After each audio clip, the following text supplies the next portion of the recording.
Fundamental quantity and fundamental units के बारे में। ठीक है, एक बार उसको रिवाइज कर लेते हैं। क्या होता है फंडामेंटल क्वांटिटी?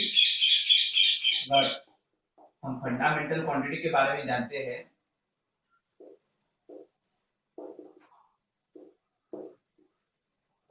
फंडामेंटल क्वांटिटीज, जब सिर्फ फंडामेंटल क्वांटिटी की बात करें तो ऐसी फिजिकल क्वांटिटी जो दूसरे फिजिकल क्वांटिटी के ऊपर डिपेंड ना करती हो। ठीक है, the one physical quantity which do not depending on the another physical quantity.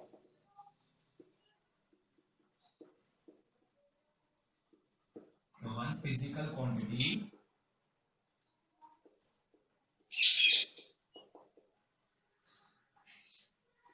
which do not depends on any other physical quantity. ये लास्ट टाइम हमने देखा, बराबर, इसके एग्जांपल भी देखे थे हमने। लेंथ, इसको गिनते हैं सेंटीमीटर में या फिर मीटर में। ठीक है, तो ये सिंगल सिंगल यूनिट है। देखो, ये दूसरे यूनिट के ऊपर डिपेंड नहीं कर रहा और ये दूसरे फिजिकल क्वांटिटी के ऊपर डिपेंड नहीं करता।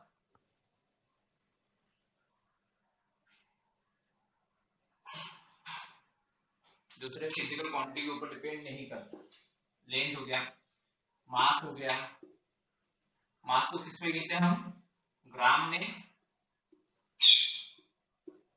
या फिर केजी। ठीक है, उसके बाद temperature,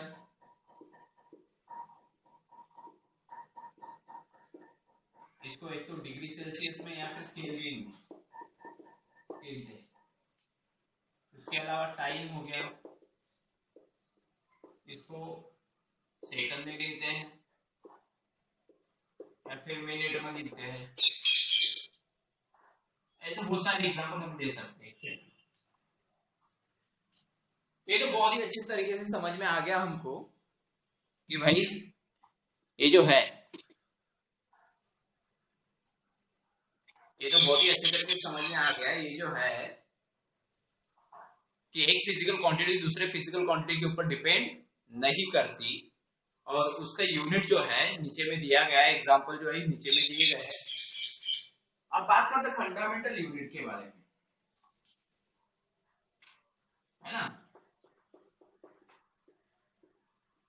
fundamental units, fundamental units के बारे में बात करेंगे। अब क्या होता है फंडामेंटल यूनिट्स, इसके बारे में क्या बताओगे तुम?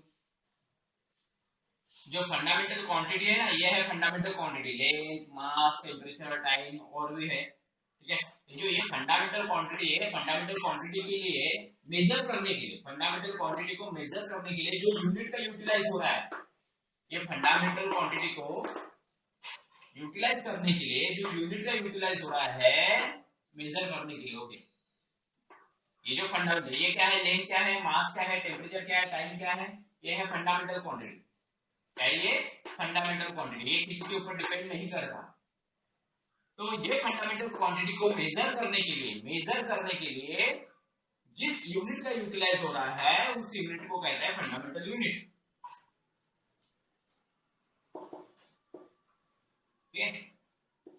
The unit which can be used to measure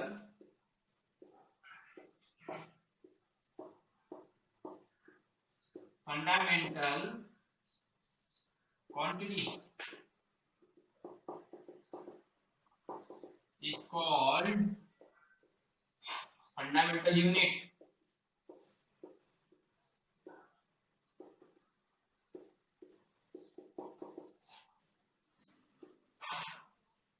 It's called fundamental unit. जो फंडामेंटल क्वांटिटी को मेजर करने के लिए यूनिट का यूटिलाइज होता है उसे कहते हैं फंडामेंटल यूनिट। तो ये जो है सेंटीमीटर, मीटर, ये क्या है? Fundamental unit. ग्राम केजी, ये क्या है फंडामेंटल यूनिट। या फिर डिग्री, सेल्सियस, केल्विन, ये क्या है फंडामेंटल यूनिट। टाइम के लिए हम यूज करते हैं सेकंड, मिनट, ये है फंडामेंटल यूनिट। तो ये फंडामेंटल यूनिट होते हैं, ठीक है। हम कोई भी ऐसे एग्जांपल यूज नहीं कर सकते यहाँ पे जो किसी दूसरे के ऊपर डिपेंड करता हो। जैसे कि यहाँ पे अगर मैं देखता हूँ कि एक्सेलरेशन, एक्सेलरेशन ये फंडामेंटल क्वांटिटी है क्या, बताओ।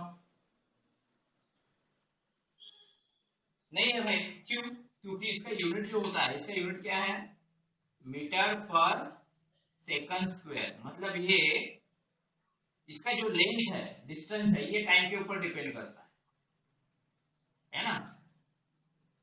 इसका जो लेंथ है यानी मीटर, ये दूसरे टाइम के ऊपर डिपेंड करता है। यहाँ पे जो वेलोसिटी है वो टाइम के ऊपर डिपेंड करती है।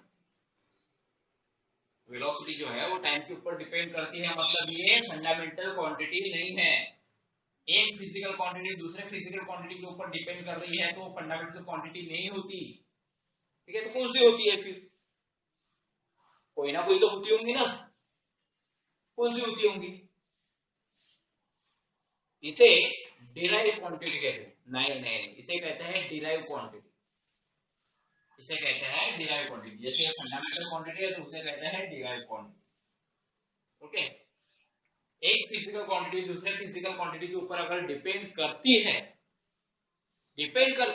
तो उसे कहते हैं डिराइव क्वांटिटी, उसे कहते हैं डिराइव क्वांटिटी, ओके। तो उसके बारे में देखते हैं अभी।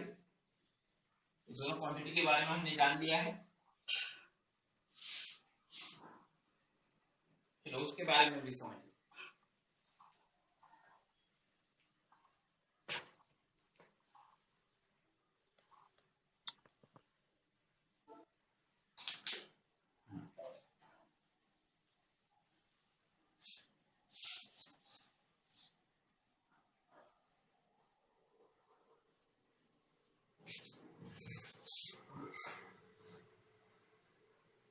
अब हम देखेंगे डिराइव क्वांटिटी के बारे में।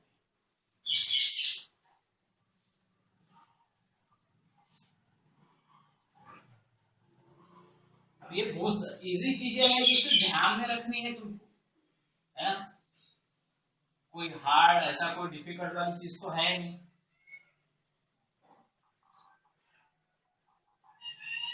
ऐसा दुनिया की बाहर की कोई चीज है ही नहीं जो आपको पता ही नहीं। बस उसके नाम पता नहीं थे तो अभी नाम पता चल गए, फंडामेंटल क्वांटिटीज, फंडामेंटल यूनिट, ये ऐसे कुछ नाम है। हाँ भाई, फंडामेंटल क्वांटिटी को क्या कहते हैं, फिजिकल क्वांटिटी तो पता ही है अपने को, है ना। तो रट्टा मारी जैसा ऐसे ध्यान में मत रखो। The quantity which can be measured is called as the physical quantity, ऐसा रट्टा मारी जैसा ध्यान में मत रखो। उसके एग्जांपल ध्यान में रखो कि फिजिकल क्वांटिटी कौन से होते हैं, वो एग्जांपल तुमको इमेजिन होनी चाहिए, बराबर है ऐसा। तो अब देखते हैं derive quantities and derived units, derived quantities and derived units, इसके बारे में।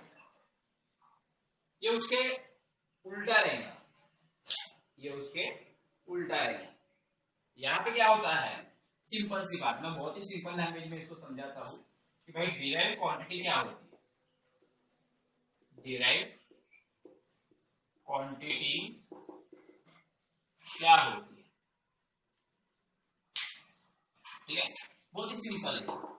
अब उसमें क्या पढ़ना हमने फंडामेंटल क्वांटिटी में, एक फिजिकल क्वांटिटी दूसरे फिजिकल क्वांटिटी के ऊपर डिपेंड नहीं करती, यहाँ पे करती है, बस इतना ही फर्क है ना।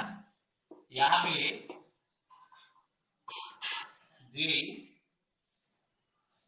One physical quantity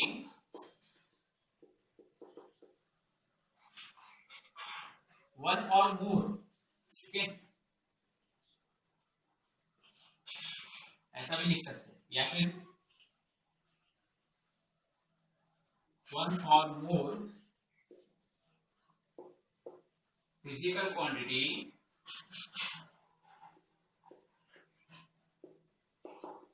one or more physical quantity which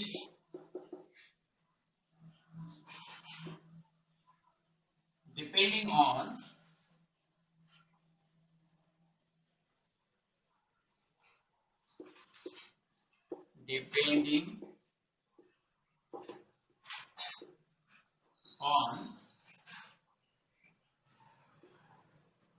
any other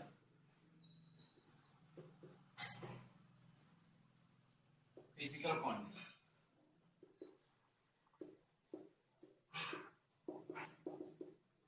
यानी क्या होगा यहाँ पे एक से ज्यादा फिजिकल क्वांटिटी ही किसी और फिजिकल क्वांटिटी के ऊपर भी डिपेंड कर सकती है,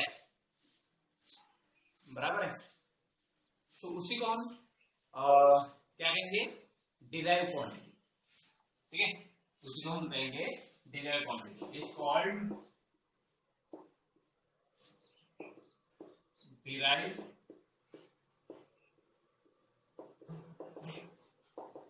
क्वांटिटीज। ओके, एग्जांपल दे सकते हैं भाई, इसमें हम बहुत सारे एग्जांपल दे सकते हैं क्योंकि बहुत सारे एग्जांपल आए, जैसे कि वेलोसिटी। यहाँ पे देखो वेलोसिटी का फॉर्मूला क्या होता है, वेलोसिटी का फॉर्मूला होता है distance upon time, distance upon displacement upon time, that is s upon t, right. s upon t मतलब डिस्प्लेसमेंट अपॉन टाइम है, displacement depending on the time, यानी एक फिजिकल क्वांटिटी दूसरे फिजिकल क्वांटिटी के ऊपर डिपेंड कर रही है, एक फिजिकल क्वांटिटी दूसरे फिजिकल क्वांटिटी के ऊपर डिपेंड कर रही है, ठीक है।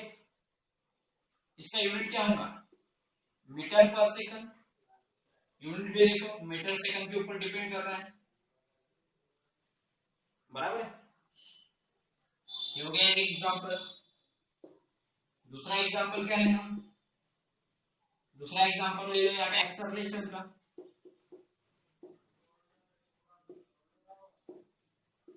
एक्सेलरेशन का एग्जांपल ले लो, क्या लेंगे यहाँ पे, equal to v upon t, acceleration का फॉर्मूला वेलोसिटी अपॉन टाइम, ठीक है, या फिर dv अपॉन dt भी लिख सकते हो। इसका यूनिट देखो यहाँ पे वेलोसिटी यहाँ पे टाइम के ऊपर डिपेंड कर, इसका यूनिट क्या आएगा, मीटर पर सेकंड स्क्वायर। देखो यहाँ पे मीटर सेकंड के ऊपर डिपेंड कर रहा है। और भी एग्जांपल ले सकते हैं, फोर्स, फोर्स का क्या होता है, F equal to mass into acceleration. देखो यहाँ पे ये जो मास है एक्सेलरेशन के ऊपर डिपेंड कर रहा है, यहाँ पे तुम ऐसा बोल सकते हो एक्सेलरेशन मास के ऊपर डिपेंड कर रहा है। इसका यूनिट क्या रहेगा, इसका यूनिट रहेगा केजी मीटर पर सेकंड स्क्वायर, हालांकि इसको न्यूटन में गिनते हैं लेकिन इसका क्या रहेगा केजी मीटर पर सेकंड स्क्वायर। देखो यहाँ पे दो क्वांटिटी टाइम के ऊपर डिपेंड कर रही है क्या नहीं, केजी मीटर पर सेकंड स्क्वायर, ऐसा। तो ऐसे कई सारे एग्जांपल हम देख सकते हैं, आपने तुम्हारी मर्जी को कितने एग्जांपल देखो, ठीक है। तो यहाँ पे सिंपल सी भाषा वाला को समझाया कि एक या फिर एक से ज्यादा फिजिकल क्वांटिटी जो होते हैं वो दूसरे फिजिकल क्वांटिटी के ऊपर डिपेंड करती है। तो ऐसे फिजिकल क्वांटिटी को कहते हैं डिराइव क्वांटिटी, जिसे हम डिराइव करते हैं, सॉल्व करते हैं, सॉल्व ही तो करते हैं, देखो फॉर्मूला बनाया, सॉल्व करते हैं, यानी एक फॉर्मूले के अंदर और भी फॉर्मूले छुपे हुए होते हैं तो उसको सॉल्व करना पड़ता है। सॉल्व करना मतलब डिराइव करना, सॉल्व करना मतलब डिराइव करना। तो यहाँ पे फिजिकल क्वांटिटी को डिराइव करना पड़ता है, ठीक है। तो इसलिए उसने कहा कि एक फिजिकल क्वांटिटी दूसरे फिजिकल क्वांटिटी के ऊपर डिपेंड करती है, तो ऐसे फिजिकल क्वांटिटीज को हम डिराइव क्वांटिटी कहते हैं, बराबर है। अब उसके यूनिट के बारे में जानते हैं। तो ये डिराइव यूनिट क्या होता है, डिराइव यूनिट क्या होता है उसके बारे में हम जानेंगे।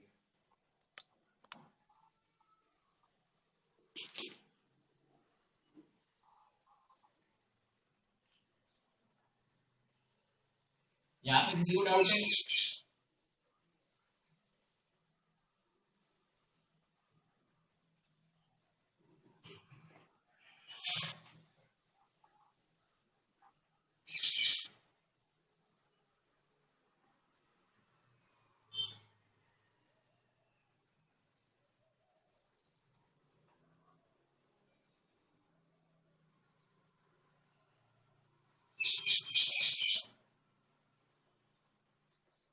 चलो अब देखते हैं डिराइव यूनिट्स।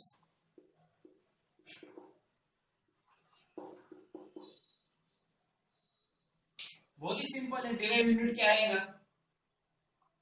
डिराइव यूनिट किसे कहेंगे? द यूनिट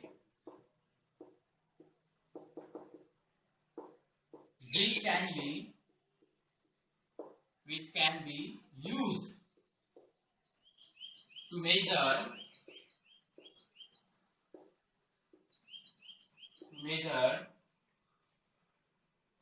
derived quantity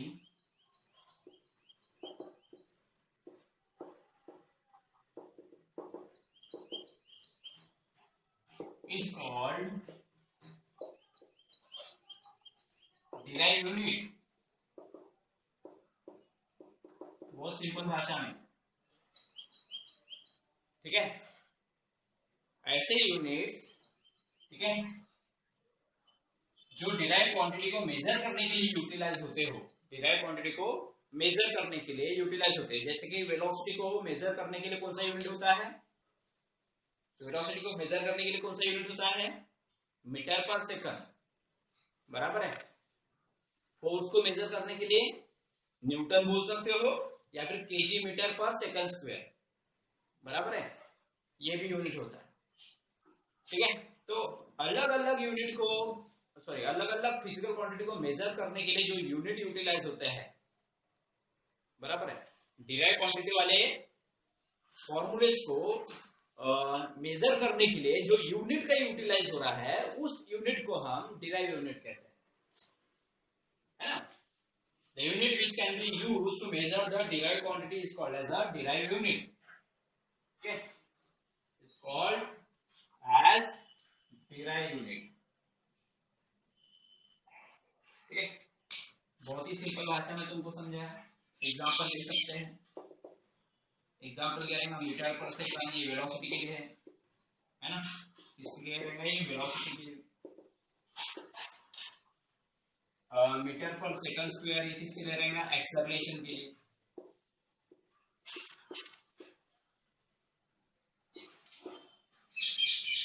यहाँ पे केजी मीटर पर सेकंड स्क्वायर किसके लिए रहेगा? ये रहेगा फोर्स के लिए।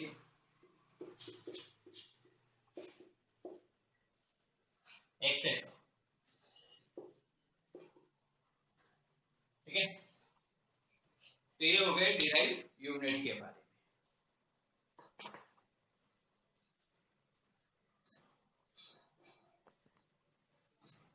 यहाँ पे कोई डिफिकल्टी हो तो मैसेज में पूछ लेना या फिर अभी भी पूछ सकते हैं, ठीक है। इसके अलावा भी बहुत सारे एंगल हमको यहाँ पे देखना है। इसके अलावा भी बहुत सारे एंगल हमको देखना है, ठीक है। अब इसके आगे का जो नया पोर्शन रहेगा, ठीक है, इसके आगे का जो नया टॉपिक रहेगा, उसको, वो टॉपिक थोड़ा सा बड़ा है, उसको हम कल से देखेंगे, ठीक है। उसको डिटेल में अपने को जानना है, तो कल वाले लेक्चर में हम उसको डिटेल में देखेंगे। आज के लिए हम इतना ही करते हैं, ठीक है। तो तुमको ये ध्यान में रखना है कि भाई ये डिराइव यूनिट क्या